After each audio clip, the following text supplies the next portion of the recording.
All right, time to talk about polling and public opinions, a topic that's been in the news a lot leading up to the election and then also after the election. So we can ask, what is public opinion? So a definition that sort of, I think, works pretty well and also kind of vague is those opinions held by private persons which governments find it prudent to heed. So basically saying like opinions held by people that the government's going to pay attention to. And government, we can use vaguely. We can think of it as, I don't know, the government as a whole. It could be the president. It could be the House, the Senate, but it could also be individual elected officials. So an individual in the House or an individual in the Senate or a governor for that matter. So who are these people that we're going to listen to? I'd say for the most part, governments and politicians listen to voters more than non-voters if they can sort that group out. Sometimes it's hard to figure out who's a voter and who's not a voter in polling. I think elected officials are going to listen to donors. There's actually, there's evidence that says elected official is much more likely to take a meeting from someone who's a donor. So if you make a contribution to a candidate and then later on say, hey, I'd like to meet and talk with you, the donation helps to open that door. Governments listen to business leaders and community leaders, right? So people who are leaders either nationally or perhaps, in the district. If someone like, I don't know, Bezos or these other sort of big tech leaders call up a member of Congress, say, hey, I'd like a meeting. Most of them are going to take it. But the same thing, they're going to take meetings with people who are leaders back in their communities. And so this could be a mayor of a town or other people who are just leaders. If you go to members of Congress, their webpage or even their Facebook page, you can look and like they're meeting with people all the time. Tom Cole comes to campus a few times a year.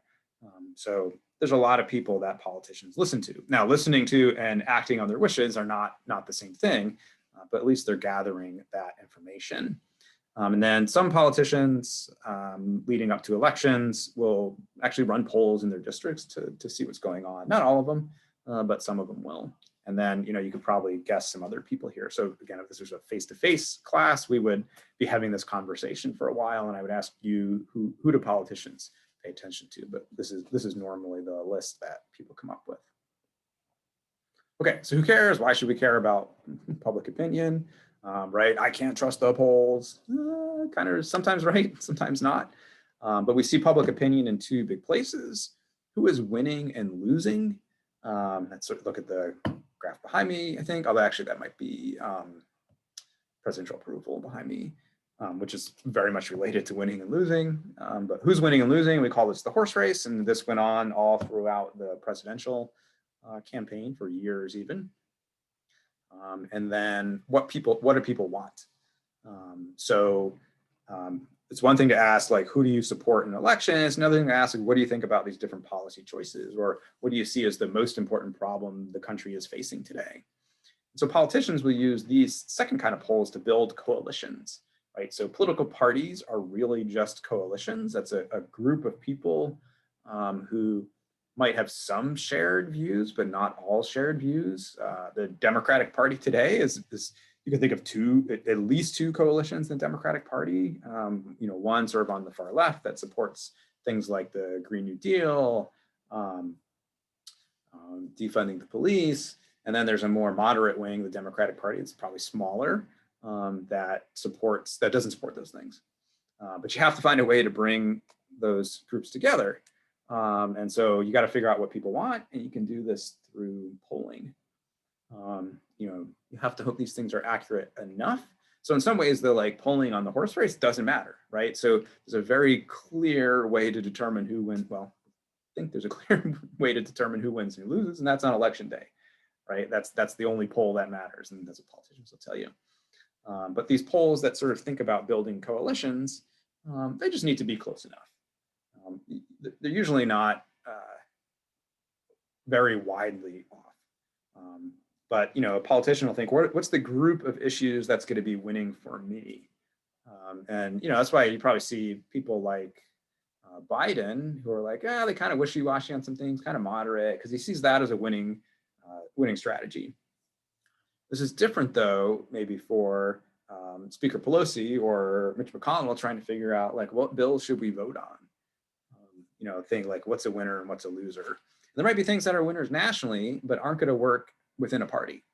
So there's things, you know, things like universal background checks that I think are pretty much a winner nationally, but probably not within the states or districts represented by Republicans. So that's why someone, you know, the Senate Republicans wouldn't support that because it's a loser back home.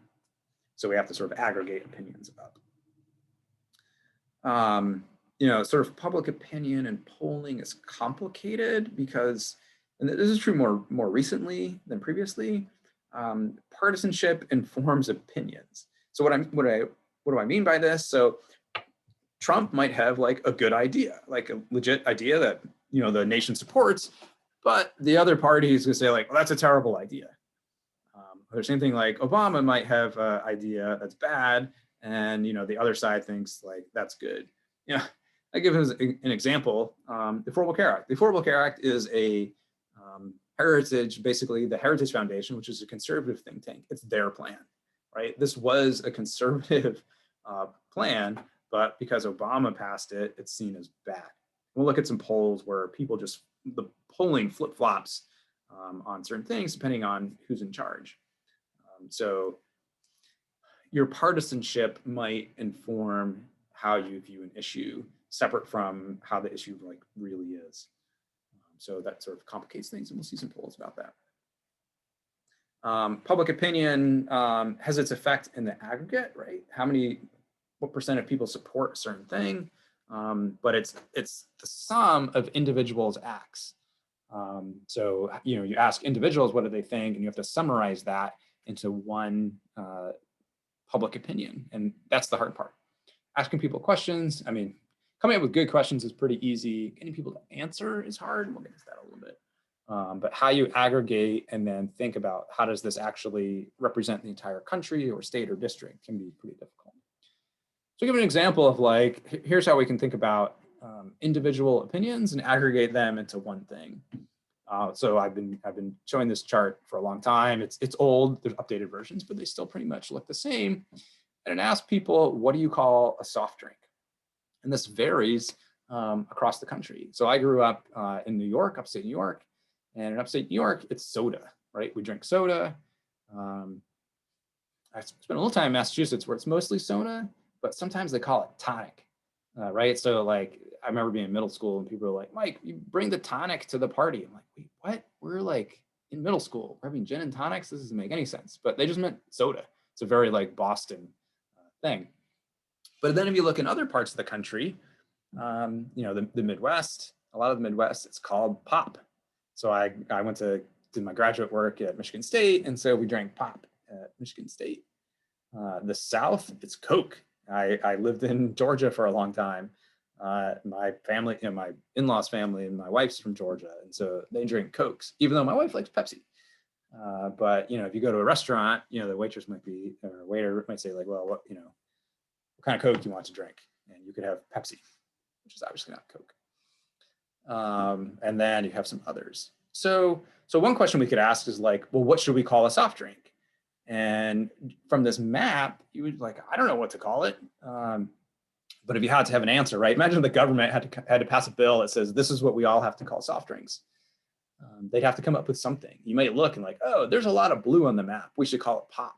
But then we'd come back with like, oh, not a lot of people live in that blue area. And then, so it's hard to take opinions where people actually have pretty strong opinions, what they call soft drinks, and come up with an answer, right? What should we call this? I should say, like, looking at this map, there's some things that are surprisingly accurate and some things that like don't make any sense. So surprisingly accurate. Look at New York.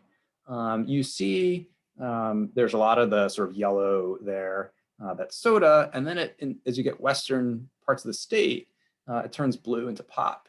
And having lived close to that, I can tell you what happens is that's about Syracuse. It's probably a little bit western past Syracuse, but the supermarkets change. So you have Price Chopper, where I grew up, that sells soda, and then you get to Tops Friendly Market that sells pop. And it's about along that change where the supermarkets don't overlap anymore. So yeah, surprisingly accurate. But then we look at some other states, like look at North Carolina, like it's all sorts of different things. Maybe mostly Coke, but like definitely some others in there. I'm curious what the others are, but it's all over the place. So, you know, we might not have a good data from North Carolina. Let's swing over to Alaska. Alaska, it's all sorts of things. So Alaska is actually always really hard to poll. This is true in politics, and apparently it's true in what do we call soft drinks. And there's a lot of respondents, 120,000 respondents. That's a huge sample. Now, one thing, I think this is just an internet poll, so anyone can answer. Oh, also Oklahoma, like kind of varies. We got some Coke country in Oklahoma City, and then it's pop. I'm looking at, that's probably Tulsa and some of the surrounding counties there.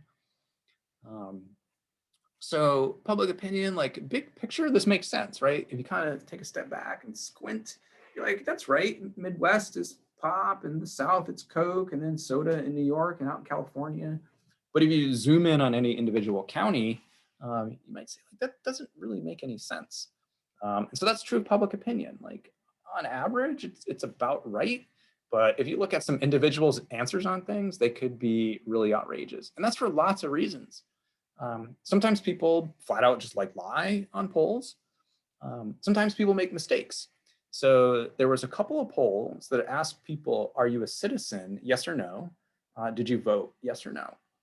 And in some of the polls, there's people who said they weren't a citizen, but they voted. And then people are like, oh, look at that. All these non-citizens are voting.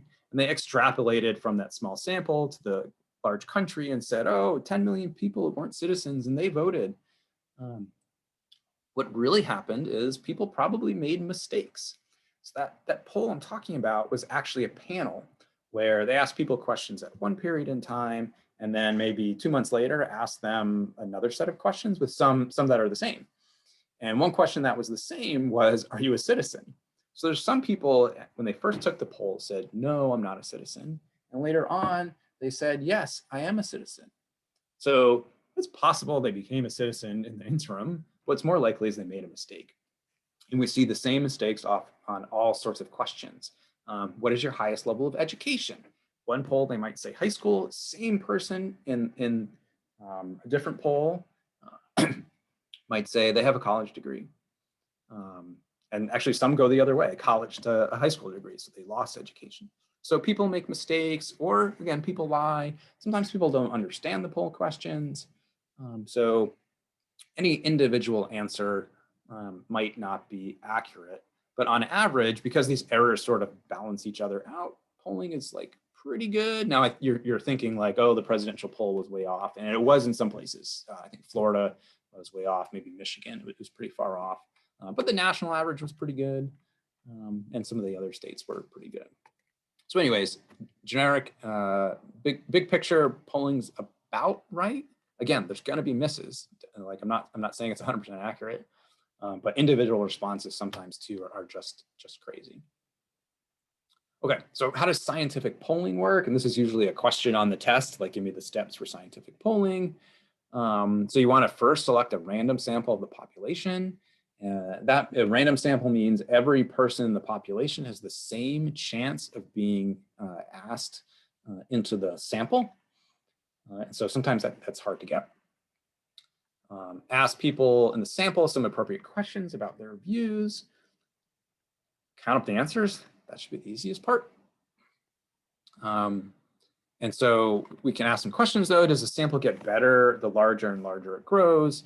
And like to a point, but basically 1,200 to 1,500 people, that's about what you need to get a good sample of the US population, assuming you have a good sample. So you need 1,200 to 1,500 people to answer the poll. And you'll probably get pretty good accurate views of what people in the country think. Getting much bigger, your margin of error doesn't shrink by that much. So 1,200 to 1,500 people probably gets you a margin of error of plus or minus 3%. So random sample population, ask them appropriate questions and count up their answers. So like I said, with this 1,200 to 1,500 people, the margin of error is usually about 3 percentage points. And so what does that mean is Now, there's a fancy way to say this is if we were to do this poll 100 times, 95 out of 100 times, the true answer or the answer will fall within this sort of ±3 range.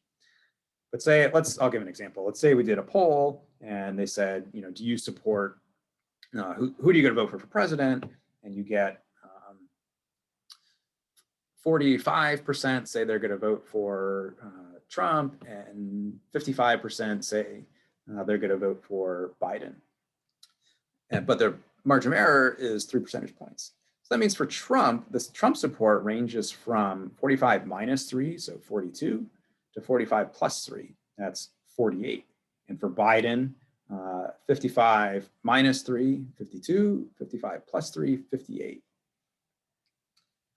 And so actually in that case, we got up to 48 and down to 52, there's no overlap. If this was closer, say 48, 52, we're going to see some overlap in the polling.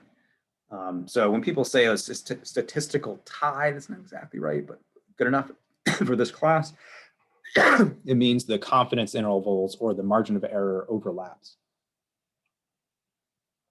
So you want to take the number they give and the range falls plus or minus from that number. So again, say it was 50-50 for the two candidates, their true support is probably 53 to 47. So a true random sample of the population is rarely feasible. And that's because people just don't answer polls anymore. It's harder to reach people. So one example is phones, and they've done better with this, right? So they used to just call landlines, and obviously most people or a lot of people don't have landlines anymore. I don't have one. You probably don't have one. Maybe your parents have one.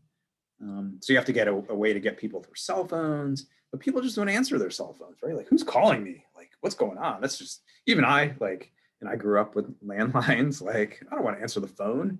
You never know who's on the other end. So it's hard to reach people, but they've done better with sort of getting cell phones into the sample. One problem though is who answers the survey. And we call this like sample response bias. So when things are looking good for Democrats are more likely to actually answer the phone and take the survey.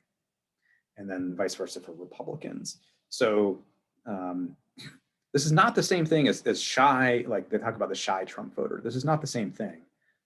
Because people could still be vocal about who they're going to support. They're just not going to answer the survey. And so one problem we had leading up to this election is Democrats, like, things look good for Biden. Like, someone calls them up, we want to ask you your questions. They're like, sure, I'll take this survey. And they say they're going to support Biden, but they don't get the Republicans to even answer the phone. Or if they do answer the phone, they hang up. So we have this sort of sample response bias. And then on some surveys, the response rate is down to like 1%. And so who's in this 1%? I read this story yesterday. There's a guy who studies this stuff and said, like, basically the only people who answer these political polls are weirdos. So like people who are super interested into politics, like way more likely to vote, really paying attention. You can think of this as people say like, Twitter isn't the electorate, right? So I'm on Twitter a lot. And you get a certain set of political views, and not liberal conservative, but just people who are like way more interested in politics on Twitter than you do sort of your general audience. But Facebook audience is different than Twitter audience. So the response rates are so low, it's just really hard to get a good sample. Response rates used to be higher. People would answer the telephone at home, or you could do face-to-face surveys. People don't even answer the door anymore. I know people are like, doorbell rings, I don't answer it. I'm like, how can you not answer the door if the doorbell rings? I might tell people to go away, but I'm still going to answer it. So really hard to reach people. You can do what's just bad polling, and this is just asking bad questions. Questions trying to get you to say a certain thing or lead a certain way. Like, you might say, like, here's a bad survey. You might sort of give some examples, like, here's a list of things that Donald Trump did that you might think are racist. You give those things, and you say, do you think Donald Trump is racist? And so you're kind of pushing someone to answer the survey in in a certain way. And you don't want to do that. You want to ask neutral questions where people can come to their own conclusions.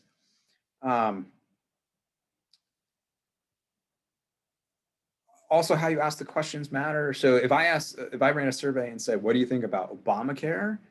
I'm going to get Republicans not like it and Democrats like it. If I ask, what do you think about the Affordable Care Act? I'm going to get slightly different answers. If I ask things like, what do you think about letting children stay on their, or people stay on their parents' health care until they're 26? Lots of people would say, that's great. That's a core part of the Affordable Care Act or Obamacare. So depending on how you ask the question, you could get different answers. Answers change depending on the technique. So in person versus maybe taking a computer or a computer calling you. So if I'm sitting down across from someone, I might answer the questions differently than if I'm doing it anonymously, either like pushing buttons on the phone or taking on a computer. So the person can sometimes give subtle cues about how you want to answer. Like sort of a classic example is, there might be questions about racism. And if the person asking you questions is not white, you're going to answer. Some people will answer in a different way than if the person was white. So the race, there's lots of research on race of interviewer effects. And actually, this works on the phone too. People are somewhat good at picking up cues about race on the person asking questions. So you get different answers in person versus anonymous, either your computer or you might get like a robocall.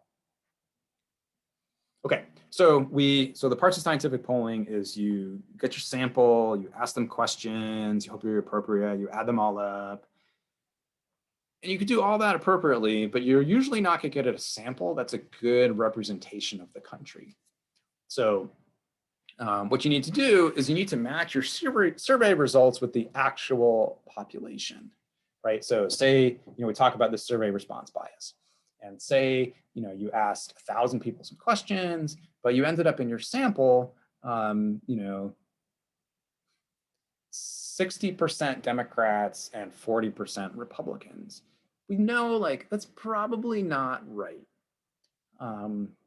So what we need to do is wait. Or probably a better example is we asked people some questions and we ended up with 60% of the survey respondents have a college degree.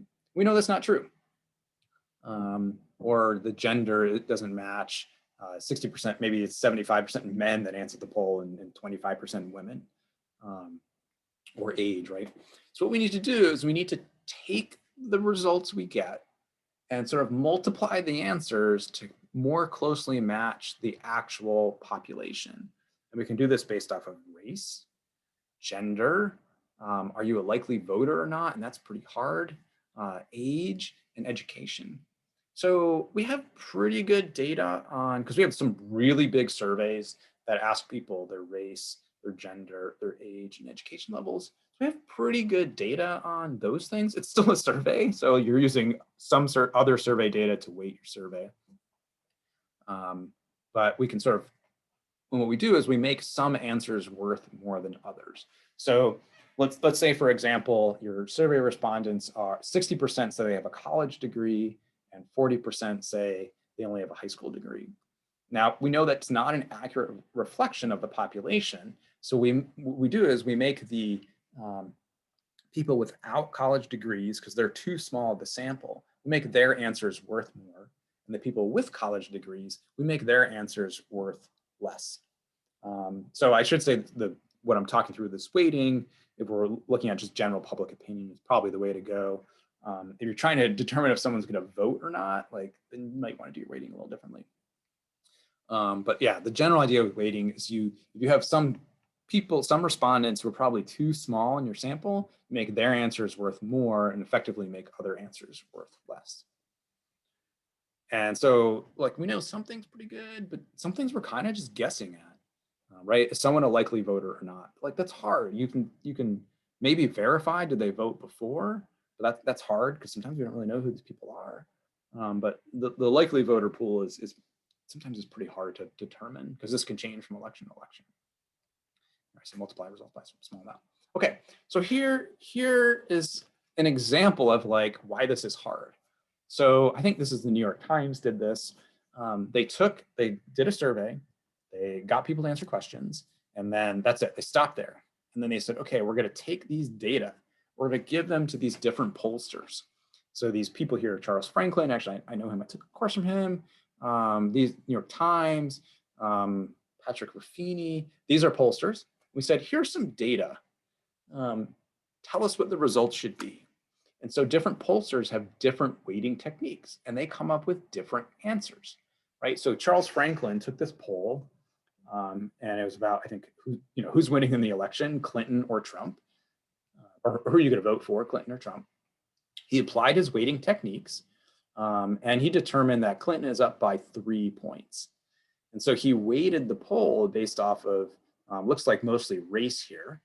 And so he weighted, so he wants his sample to now reflect 68% white, 15% Hispanic, and 10% Black. And then said, well, the sample should be 5% plus 5 Democratic. So his result with that weighting scheme comes up with Clinton plus 3. So this other group, Corbett Davis, Gelman, and Rothschild, they came up with a different answer. So they determined that in this poll, Trump is actually up by 1. It's actually within the margin of error, right? Clinton plus 3, Trump plus 1, like it's within a margin of error. But what they think the sample should be more white people. So they weighted white people answers more, 70%,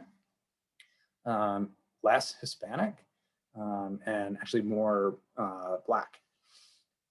So same poll, these different pollsters give us different answers because their weighting techniques are different. So Clinton plus 3, Clinton plus 1, Clinton plus 4, Trump plus 1, and Clinton plus 1. So we see some range here. Like again, it's all within the margin of error, but we get different answers. And people actually are not good at interpreting the margin of error. So this is why weighting is so important. And this is why 2016, the polls were wrong. 2020, like again, some were right, some were wrong, and we're still interpreting that. So I'm not gonna sort of march down that path of and say like, some states were pretty wrong. But it's probably because a combination of like surveys, answer bias, and different weighting techniques. Okay, so that was polling, how polling works. Now we're going to talk a little bit about like opinion and ideology, because these things tend to go together. So for some people, their opinion, how they think about different topics, comes from their ideology. Ideologies tend to be either a liberal ideology or conservative ideology or a libertarian ideology. And an ideology is an elaborately organized set of political attitudes. And this is pretty rare. Most people don't have this. So someone who has a good, solid political ideology is Justin Amash, who was a libertarian member of the House from Illinois. He consistently voted for, so libertarian it tends to be smaller government all the way around, and consistently voted for smaller government, very strict interpretation of the Constitution. So he has a strong ideology and he kept to it, and actually he ends up not winning re-election because of that. His voters don't agree with it. Some politicians have a strong ideology. That doesn't always mean they act on it, right? But this is pretty rare. So most people don't have this like elaborately organized set of political attitudes. And if you have this, say a new issue pops up, you think, okay, I believe in smaller government. Here's this new issue. My opinion on this is a smaller government answer to it or something. But that's not how most people work. Most people think they're a Democrat or conservative. What's a Democratic or conservative answer to this? Or what does my party support? And then they sort of transfer that to their view. So they don't let their ideology inform their views on issues. They let their partisanship. And partisanship isn't always consistent with ideology. So I just sort of explained that. And so our two common labels are liberal and conservative. And on the next slide, I'll sort of get into those. So we have liberal and conservative. Oh, if you want to sort of determine what's your ideology, you can take this quiz. You might have done it in section already. This quiz might be biased to get you to be a libertarian, but that might be a different quiz. Anyways, take the quiz, see where you are. Okay, so our different ideologies. One is liberal. And so liberals, and I say typically favor because everyone's not consistent on this. So favor a stronger government intervention, especially when it comes to the economy. So they want to use government to reduce economic inequalities. So generally that means higher taxes on the wealthy, or we talk about spreading the wealth around. So yeah, liberals want stronger government intervention in the economy. And so it's both taxes, but it could also be on regulation.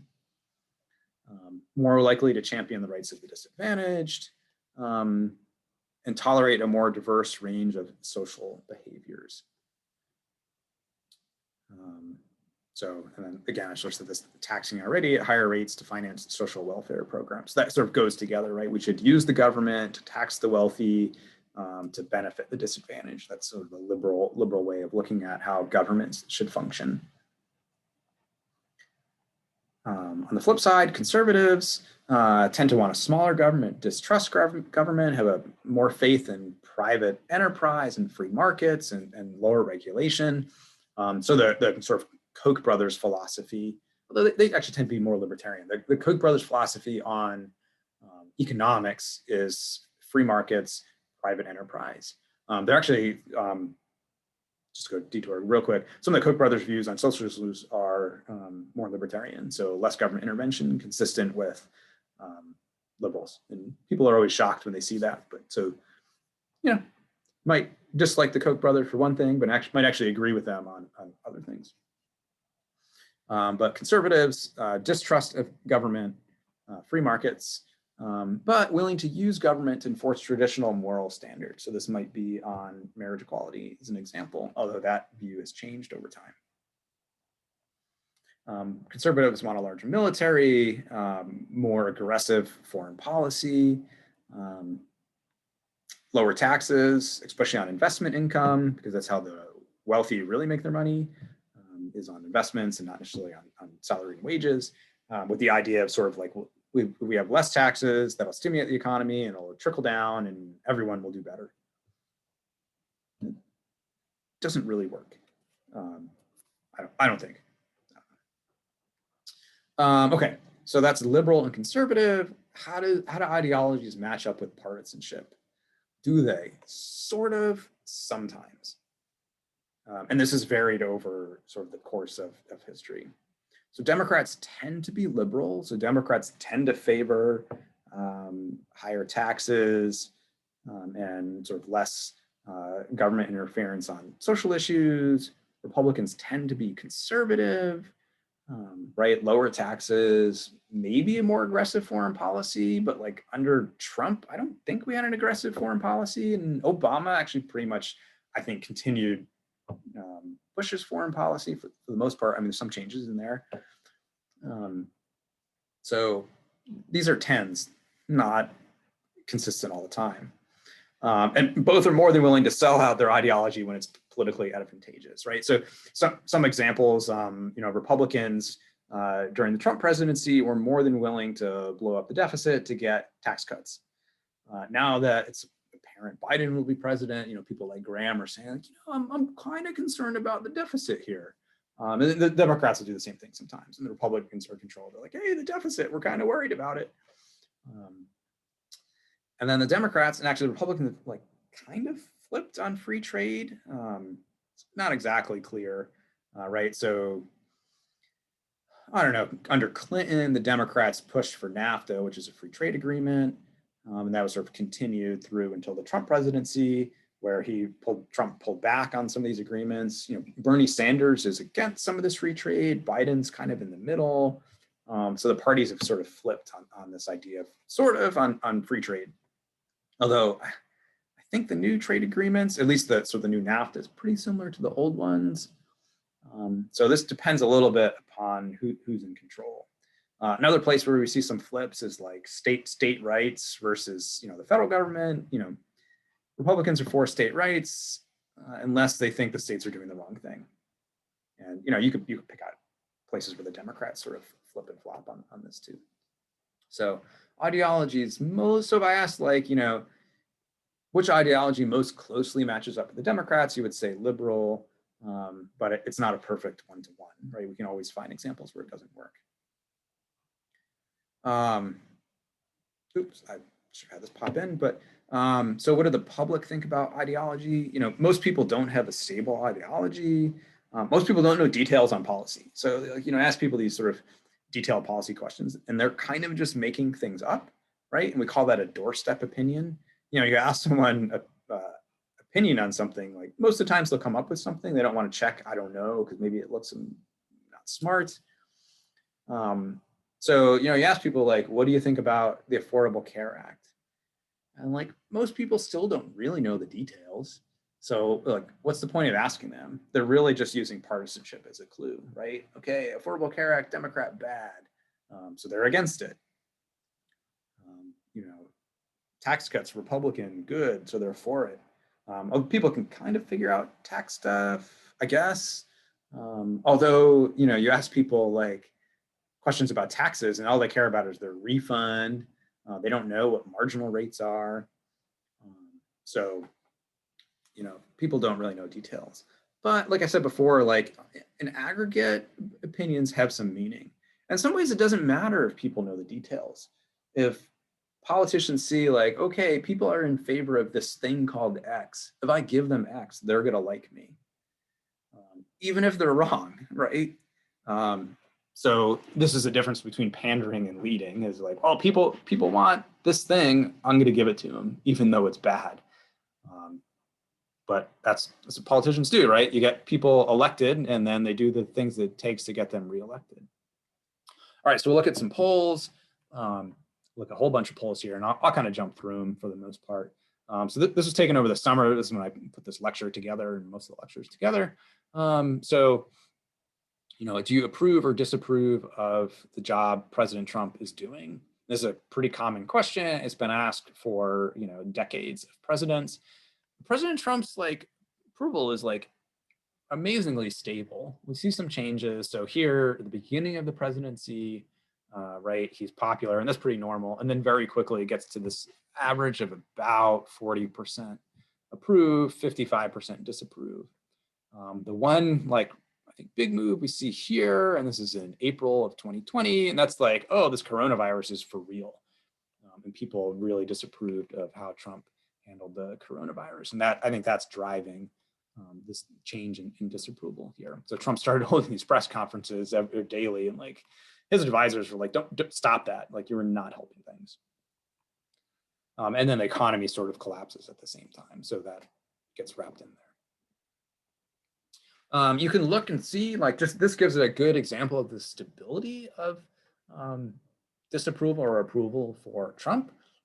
This compares his net approval. So below the zero line is negative net approval. Above the zero line is people are approve of the job. So it compares Trump in purple with other presidents. So we can start with, and I won't go through Barack Obama. Obama starts off amazingly super high approval, and then kind of trends down and is about at just barely net approval at the end. Oh wait, so this is the same number of days through the presidency. So that's not the end of the Obama presidency. 1,200 days for, yeah, okay. That's the same amount of time. So 1,200 days, about 4 years into the Trump presidency. So they match it up. So this is the same number from the beginning of the Obama presidency, same number of days the Trump presidency. So at that point, Obama's thinking about re-election, and he's at just a little bit above. But you can see the high start and then downward trend, and then hover around net approval by a tiny bit. Bush starts off kind of low, then jumps up high, that's 9/11, and then a long downward trend. And you can just look at the other ones, but there tends to be a trend of starting off high and then going down. George H.W. Bush, that's the economy's collapsing. And so that's why his approval is collapsing. So presidential approval tends to run with the economy, but not always.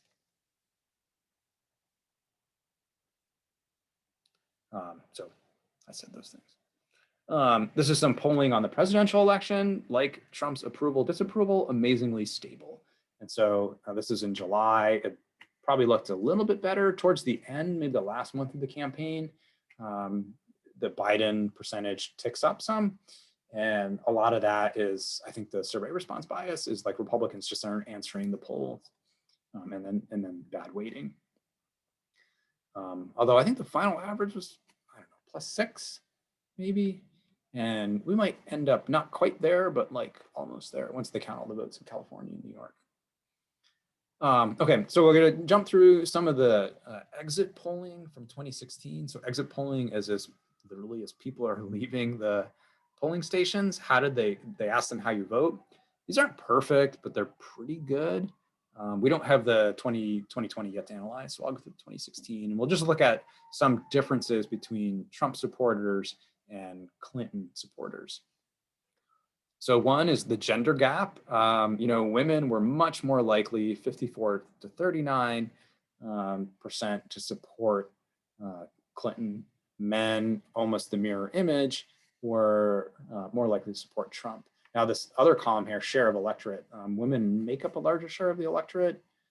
This is, I think, this might be within the sample, and so the sample might be off by a little bit. Women are probably also more likely like leaving a polling place if someone says, hey, I'd like to ask you some questions, to say yes. So again, we have a little bit of survey response bias. So, but it's correct to say that women are much supported Trump less than men. And that's, I think, even more so in 2020. We look at age. Older people are much more likely to support Trump than younger people, right? This 18 to 29 is much more support for Clinton, but they're a very small share of the electorate. And then as you get older, the Trump support picks up. I'm curious how this ends up in 2020. For a while, it was looking like Biden was doing much better amongst older voters, but I don't know if that actually happened. So again, some of the polls were off. We could look at race and ethnicity. White voters overwhelmingly supported Trump, and non-white supported Clinton. Although it's something we knew but like didn't pay attention to, is the Hispanic vote is not a monolith, right? So the Black vote is pretty strong support, 91% for Clinton, 6% for Trump. I think Trump picked up a little bit of that support back in 2020. But the polls, I think, really missed on Hispanics, and that's trying to treat Hispanics like a monolith, right? So Cubans are different from, people who have traced their origin to Mexico or Guatemala, and then even within those groups, depending on how long you've been either in the country or you could be third or fourth generation or even longer, right? So some places in Texas, someone might identify as Hispanic, but their family's been in the state since statehood, right? And so trying to treat this group as a monolith is generally a bad idea. We could do gender and race and ethnicity, and you can see, Black women overwhelmingly 98% support Trump, but within Black men, there's a little bit of a split. And then white women and white men, we see some differences too. There we go. I got ahead of myself here. And then you could think about sort of the share of the electorate, where whites still make up a large share of the electorate, although sort of a shrinking share. Look at education. People with a college degree supported Clinton, and this has been a shift. So the Republican Party used to have much more support from people with college degrees, and I'll show a chart that shows this shifted. But people without college degrees supported Trump, and then you show race and ethnicity and education. So white college grads supported Trump, white college grads supported Clinton, white non-college grads overwhelmingly supported Trump. But we don't see this difference as much among non-whites. This chart shows you polarization. People who are Republicans overwhelmingly supported Trump. People who are Democrats overwhelmingly supported Clinton.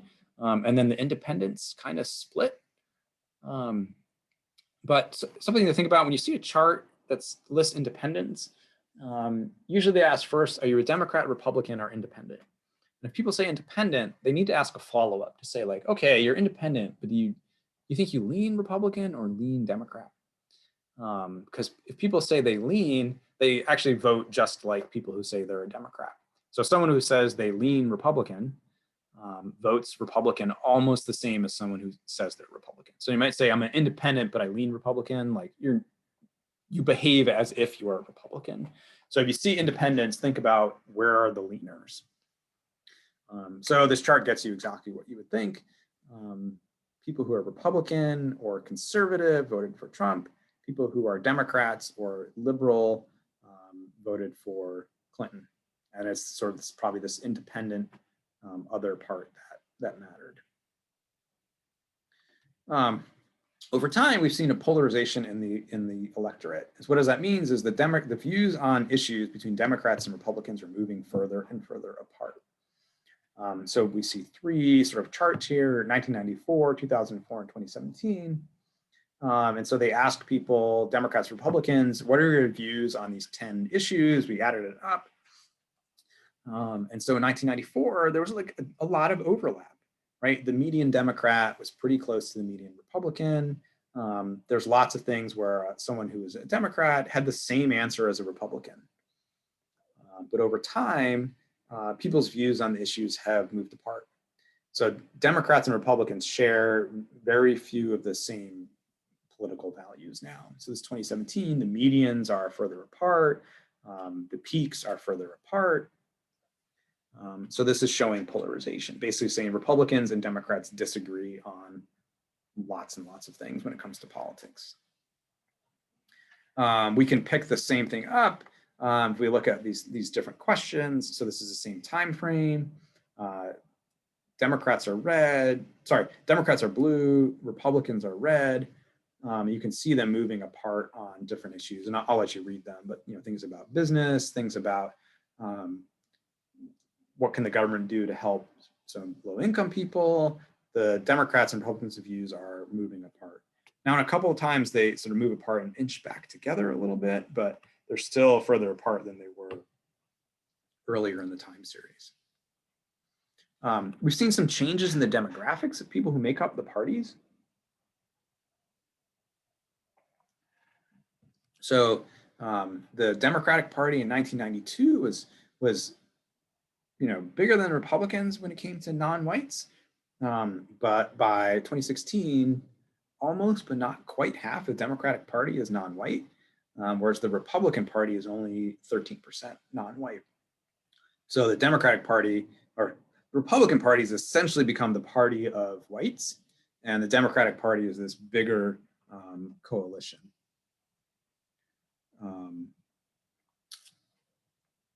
We've also seen changes with college degrees. So it used to be the Republican Party had more people with college degrees, and this actually kind of remained. It looks like it remains pretty stable, and this coincided with wealth. So wealthier people, more likely to have a college degree, more likely to be Republicans. More people who've gotten a college degree are becoming Democrats. And so in 1992, only 21% of the Democratic Party had a college degree. And now it's 37%. So people with college degrees are moving to the Democratic Party. Like, is this a Trump effect? Probably. Is it going to be long-term and stable? We'll find out. And so because the parties can switch, their leaders can switch, their views on issues can switch. So things can change, and this chart shows it. Just real quick, the Republican Party also is older. And more people who have a religious affiliation, or the Democratic Party, people who don't have a religious affiliation are more likely to be Democrats. And this is sort of, all these changes have happened over time. A little bit about religion. People who are more religious are more likely to be Republican and vote for Trump. I should say, though, if you ask questions about religion, the one that really matters is how often do you attend church? So if you just ask someone, like, are you a Protestant? Are you a Catholic? And how are you going to vote? Like, it tells us a little bit, but not much. If you ask people, how often do you go to services? How often do you go to church? And people say at least once a week or more, they're way more likely to be Republican. And they might say like, oh, I'm a Catholic, but I never go to church. they're more likely to vote for a Democrat. So we call this religiosity. So the more that your higher religiosity, which is basically how often do you go to church or temple or synagogue or whatever, that is more informative of your voting behavior. I should say I'm Jewish, although I basically never go to service. Jews tend to vote Democratic at pretty high rates. I'm curious to see, because so Trump put like a big emphasis on Israel, if he was able to pick up some of the Jewish vote. Now, that's not to say like Israel is the most important thing for all Jews, right? Like Jews have been in the country for a long time and we have different views on things. So what's most important for us, might, for someone like me, might not be Israel. Whereas for some Jews, depending maybe if you're Orthodox or sort of affiliation within Judaism, Israel might be more important. And then actually some of the stuff with Israel is actually not for Jews, but for other groups. But anyways, for when it comes to religion and public opinion, you really want to know how often do you go to service. Some other sort of look at voters. We are starting to see a polarization amongst the electorate about urban and suburban and rural. So Democrats are now really winning in the urban areas and Republicans in the rural, and then the battles in the suburbs. And this shows up in Oklahoma, right? Like the Democratic state representatives are from Oklahoma City, Tulsa, and then there's one in Stillwater. I think there's the only Democrats in the state legislature after this election. So Oklahoma is a great example of this. And then the rest of the area is, and Norman, right? Norman has some Democrats, but Norman's the third biggest city in the state. And then the rest of the rural part is Republican. And actually, if you want to dig into the Republican Party in Oklahoma, like they do have fights between the real rural Republicans and some in the suburbs and other parts. But this is another thing that's happened over the last 10, 15 years is the Democrats have really run up the numbers in the cities and lost power in the rural areas. And then the suburbs are the battle. So I said a couple times, like partisanship really matters on your views on things. So this chart asks people like, how do you view the economic conditions in the country? And so the red is Republican and the blue is Democrats. And so during the Obama presidency, 2008 to 2016, Democrats tend to see like, hey, like starts off not good because it was really bad, but Democrats see an improving economy, Obama's in charge, like it's doing great. Republicans, like they do see an improving economy, but like still less rate as excellent or good. Then Trump gets elected, and a little bit after that, the views flip, right? Like the economy didn't change that much, but like Trump's elected and Republicans are like, yay, the economy's awesome. And Democrats are like, no, it's terrible, right? So they really flip. And so the economy didn't change that much. The economy for Democrats is not the same, is not a different economy than the economy for Republicans, but they say who's in charge and not willing to give them any credit. So some polls you should take with a grain of salt. She's like, well, I don't know, but the average might be right. So this 55 number might be right? About half the country is like, yeah, the economy's okay, and the economy's okay for some, but not for others. So that might be right. But when we break it down by partisanship, like you really see this break here. And that's, I think, a pretty good example of this idea. We can see a longer time trend on this, right? Republicans like the economy under Bush, but Democrats didn't. Same thing for Obama, and then we move into Trump's. This is basically the same thing. But as under Bush, where like the split starts to happen. Under Clinton, actually everyone thought the economy was doing really good under Clinton. And so everyone sort of agreed like it's pretty good. So partisanship drives people's views on issues. Same thing on COVID, right? How are the percent who see coronavirus outbreak as a major threat to the health of the US population? Democrats see it as a major threat, Republicans less likely. That's not like, how is the question isn't, how is the Trump administration responding to this? It's, is this like a threat? And so Democrats are most likely to see it as a threat. So it'd be interesting to like redo this poll in 6 months, or I don't know, there might be a vaccine by then. 3 months, and see did the Democrats are like, no, it's not a threat anymore, and the Republicans see it as a threat. I think a Republican movement seeing it as a threat would be pretty telling.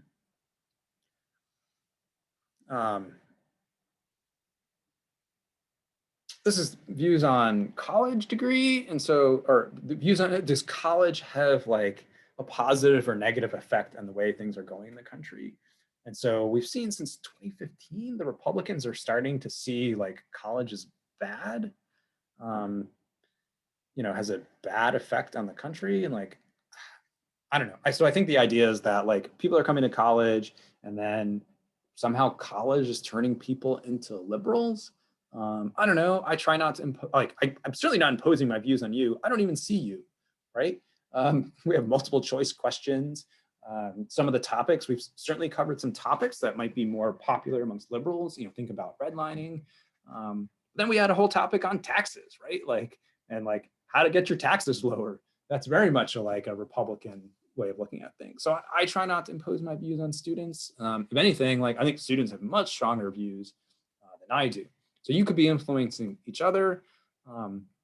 It's not to say there's some faculty who have very strong views in either direction and might present those to their students, right? It happens. I'm not gonna say it's not gonna happen. And over the course of the semester, I probably have on some issues, but on some issues I go the other way.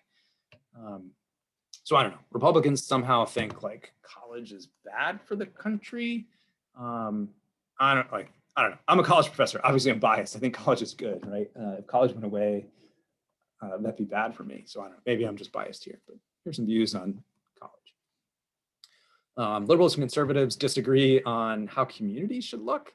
So conservatives want communities with houses are larger and farther apart, and schools, stores, and restaurants are several miles away. Liberals want the opposite. Small houses close to each other, and then everything within walking distance. I mean, what does this really describe? Is liberals want to live in cities and conservatives want to live in rural and suburbs. I should say I live in the rural part of Norman where the houses are kind of big, I guess.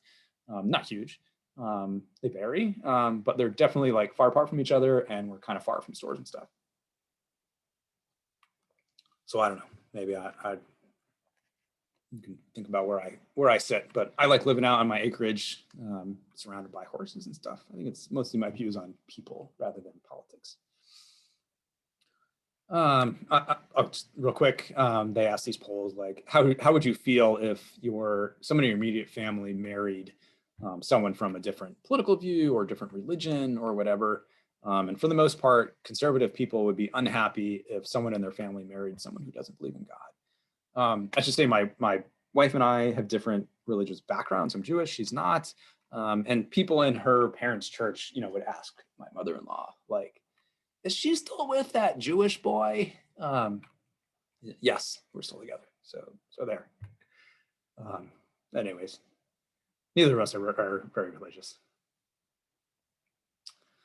People have different views over what channels they want to watch, right? Conservatives watch Fox and liberals watch MSNBC. I don't watch much TV anymore. During election night, we watched Sesame Street because it kept my kid busy. I sort of watched on TV or watched on my computer. So yeah, and lots of people, I think especially college students, don't even watch TV anymore.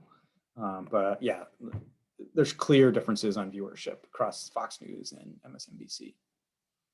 And some issues, people's views are pretty stable, and some they change. So one issue where people's views have changed is same-sex marriage. And so right now, the majority of the country is pretty much approves of same-sex marriage.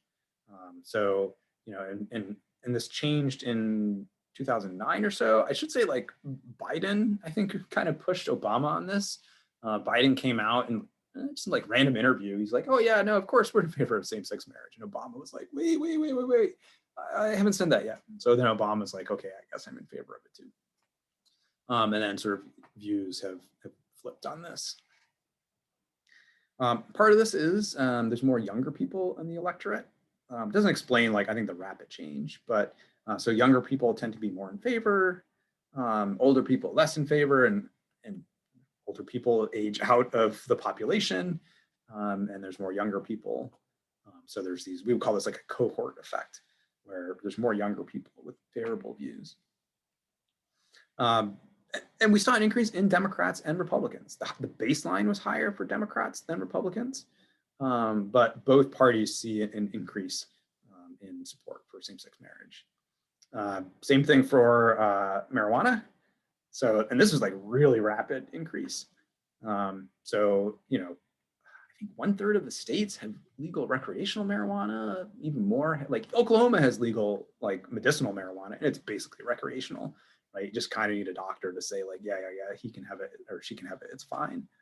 So these are views that have changed pretty quickly. And again, I think this is a big cohort effect is probably most of it is old people were against, and I don't know, they're aging out, and then younger people are like, yeah, whatever. Even people, you know, in their 60s and 70s, they were in college during the 60s, and people smoked some pot back then, and they're like, yeah, whatever, it's fine. So summary, we can look at lots and lots of different polls and show divisions.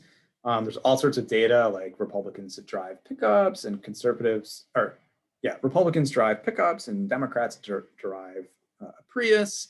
I should say I had an interesting conversation with someone about a Tesla. Like Tesla drivers, I don't think is breaks down along partisanship. Maybe slightly more liberal, but maybe not, because they tend to cost a little bit more, especially the X and the S are like pretty expensive cars.